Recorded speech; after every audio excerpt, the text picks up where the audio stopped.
Naghahanap ka ba ng affordable na private resort? Alam mo ba na sa halagang 2,400 only for 4 to 6 persons na to guys, ma-e-enjoy nyo na ang buong resort. Yes guys, sa inyo na ang kabuuan ng resort sa napakamurang halaga.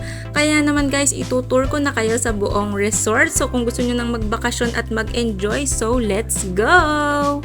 Ito naman yung kiddie pool nila at syempre meron silang bathroom malapit sa pools kaya naman hindi kayo mahihirapang mag-CR. Makikita nyo guys kung gaano kalinaw at kalinis yung tubig nila sa mga swimming pools nila. Kaya naman nakaka-relax at nakaka-refresh yung buong paligid. Ito naman yung jacuzzi style na pool sa tabi ng malaking pool nila. So ito na guys, finally tayo nang magre-relax and mag-e-enjoy with my family.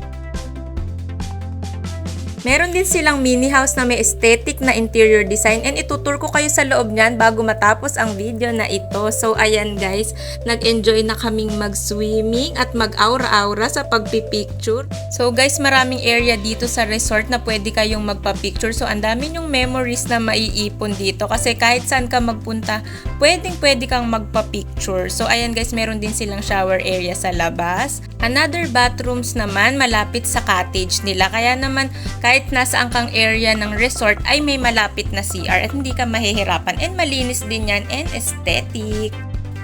So ayan guys, ipapakita ko sa inyo yung kabuuan ng resort para ma-visualize nyo kung gaano kalaki yung area. So by the way guys, hindi kasama sa video na to yung parking area. So may parking area pa sila sa gilid. So ayan guys, marami silang halaman sa paligid. So kaya nakaka-refresh din ng hangin.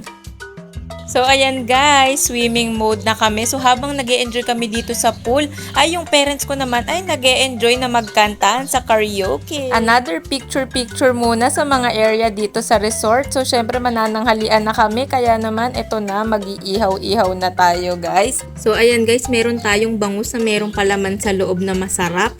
And meron din tayong chicken. At kunwari nagpapanggap tayo na ako'y nagluto. Pero sa totoo lang guys, naki-picture lang naman ako dyan. So ayan na, let's go. Let's eat na and mag-picture ulit. And ipapakita ko na sa inyo guys yung interior ng kanilang mini house. O diba, very aesthetic guys. By the way guys, yung paggamit ng mini house and ng karaoke ay iba yung bayad nun. Pero sa halagang 2,400 kung 4 hanggang 6 na tao kayo, ma-e-enjoy nyo na talaga ang buong resort. Lahat ng pools, cottage, CR, tables and chair, as in yung entire resort na yan, ma-e-enjoy nyo na.